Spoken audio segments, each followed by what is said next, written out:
Se observarmos o Japão de uma perspectiva externa, vamos notar um avanço tecnológico na área robótica. Uma cultura incrível com uma taxa de criminalidade quase nula, sendo a terceira maior economia do mundo. Com uma população saudável e empresas mundialmente famosas, em muitos aspectos é um país ideal. No entanto, se examinarmos mais de perto sob uma ótica diferente, perceberemos que tudo isso tem um lado obscuro na vida dos habitantes japoneses, que é desconhecido pela maioria do mundo.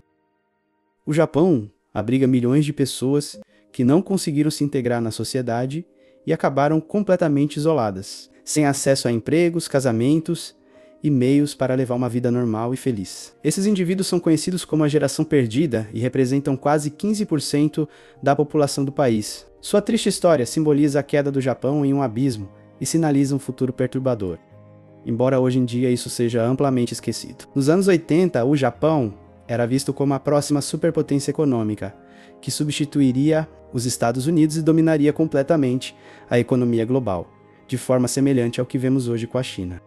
Isso parecia tão certo que havia uma grande ansiedade nos Estados Unidos em relação ao Japão, com artigos que discutiam Pearl Harbor econômico, sobre como o Japão compraria todos os Estados Unidos. Filmes como Duro de Matar, Sol Nascente e Blade Runner retratavam a ideia de que as corporações japonesas estavam tomando conta da América e do mundo, alimentando essa ansiedade, que era resultado do milagre japonês. Este milagre consistiu em 3 décadas consecutivas de enorme crescimento econômico, possibilitado pelo sistema econômico japonês único, que na época era visto como superior ao modelo ocidental. Basicamente, esse sistema era fundamentado na colaboração entre grandes conglomerados empresariais e o governo japonês. Esses conglomerados, conhecidos como Keiretsu, eram na essência coalizões das maiores empresas do Japão que possuíam participações uma nas outras e, embora antes fossem independentes, trabalhavam em conjunto para se apoiar mutuamente. Os maiores conglomerados recebiam apoio desigual do governo, na forma de grandes empréstimos distribuídos pelo Banco Nacional Estatal do Japão. Isso, essencialmente, significava que essas alianças tinham acesso a uma fonte constante de financiamento para sua expansão agressiva no exterior. Ao mesmo tempo em que o governo restringia as empresas estrangeiras de expandirem suas operações no mercado japonês, embora não fosse um sistema saudável ou justo, estava funcionando. O mercado de ações japonês estava em alta, os produtos japoneses estavam conquistando mercado após mercado, e as pessoas comuns acreditavam que, trabalhando duro e obtendo um diploma universitário, conseguiriam um emprego sólido em uma grande corporação, o que significava segurança de emprego vitalícia. O Japão estava em ascensão e tudo estava indo bem, até que algo inesperado aconteceu em 1991. O Japão estava crescendo rapidamente por 3 décadas consecutivas e se tornou a segunda maior economia do mundo, atrás apenas dos Estados Unidos. À medida que a economia crescia, os preços dos imóveis e os valores das empresas listadas na Bolsa de Valores também aumentavam. No entanto, no final dos anos 1980, esse crescimento entrou em uma fase de excesso e se transformou em uma mania especulativa. Basicamente, todos acreditavam que o boom econômico e o aumento dos ativos continuariam indefinidamente. E quanto mais se investisse, mais dinheiro se ganharia. Enquanto isso, o Banco Nacional do Japão continuava imprimindo dinheiro e emprestando para praticamente qualquer pessoa que pedisse, independentemente do propósito do empréstimo ou da confiabilidade dos tomadores de empréstimos. Então, um dia, a bolha estourou. Durante a década de 1990, o mercado de ações sofreu uma queda de 43% e os preços dos imóveis também caíram devido ao estouro da bolha. Isso resultou em menos dinheiro disponível para as pessoas comuns, o que levou à falta de investimento nas empresas japonesas e ao fim do período de crescimento econômico.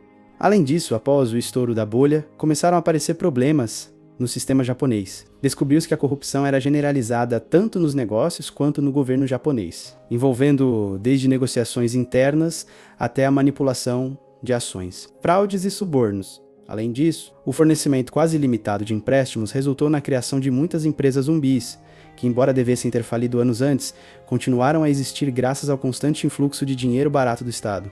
Em apenas uma década, o Japão passou de ser conhecido como o tigre econômico, para ser chamado de homem doente da Ásia. Isso representou uma queda dramática, e ao contrário de outras economias que têm altos e baixos. No Japão, a recessão econômica teve consequências devastadoras para toda uma geração, da qual muitos nunca se recuperaram, para entender por que isso aconteceu. É preciso analisar a cultura de trabalho e contratação japonesa, que é altamente intensa e possui características únicas que a distinguem de outros mercados de trabalho no mundo. Isso inclui rituais de busca de emprego após a formatura, contratações anuais em massa por grandes empresas e uma política de permanência vitalícia nas empresas. No entanto, quando a bolha econômica estourou e o crescimento econômico acabou, essas práticas tradicionais foram quebradas, levando a uma crise econômica bem prolongada.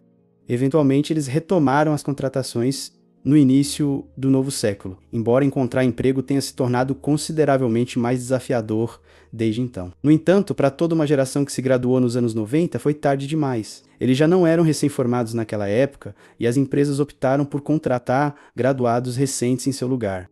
Essas pessoas, cujo único erro foi ter nascido no momento errado, perderam sua oportunidade e caíram nas lacunas do sistema. Uma geração inteira, composta por milhões de indivíduos, ficou para trás e foi destinada a passar o restante de suas vidas em empregos temporários de meio período e mal remunerados. Esse período ficou conhecido como a Era do Gelo, e aqueles que se formaram durante esse período foram rotulados como a geração perdida. À medida que a economia japonesa nunca se recuperou completamente, os formandos mais jovens das décadas de 2000 e 2010 também se juntaram a eles, e os últimos 30 anos foram denominados como as décadas perdidas. Isso é tragicamente impactante para aqueles que fazem parte da geração perdida, mas não afeta apenas eles. Em vez disso, seu destino sombrio tem um efeito negativo em toda a sociedade japonesa e lança uma sombra sobre o futuro do Japão. Há uma geração inteira de pessoas agora na faixa dos 30 a 40 anos que estão ausentes do mercado de trabalho por completo. Geralmente, eles vivem com seus pais e muitas vezes dependem financeiramente deles. Nunca tiveram segurança econômica suficiente para formar suas próprias famílias e nunca conseguiram empregos ou carreiras adequadas.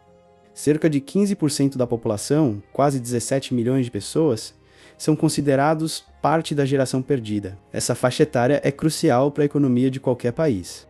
A economia não é o único problema do Japão piorado pela geração perdida. Atualmente, o país enfrenta o que é chamado de superenvelhecimento. O Japão tem a maior proporção de idosos, com quase 30% da população envelhecendo mais rapidamente do que qualquer outro país. Isso também é resultado dos milhões de filhos que a geração perdida nunca teve. Até 2050, a proporção entre idosos e pessoas em idade de trabalho será de 1 para 1,3. O que significa que haverá quase tantas pessoas com mais de 65 anos quanto pessoas entre 15 e 64 anos.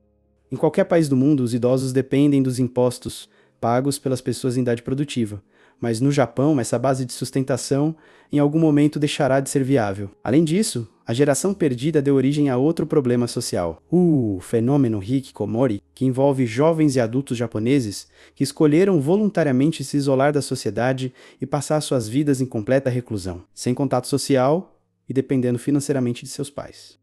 Os primeiros hikikomori eram membros da geração perdida, principalmente homens que hoje estão na faixa dos 40 anos, incapazes de atender às expectativas da sociedade japonesa em relação ao emprego, carreira e formação de família. Com o tempo, membros das gerações mais jovens também aderiram, encontrando um mercado de trabalho extremamente estressante e competitivo.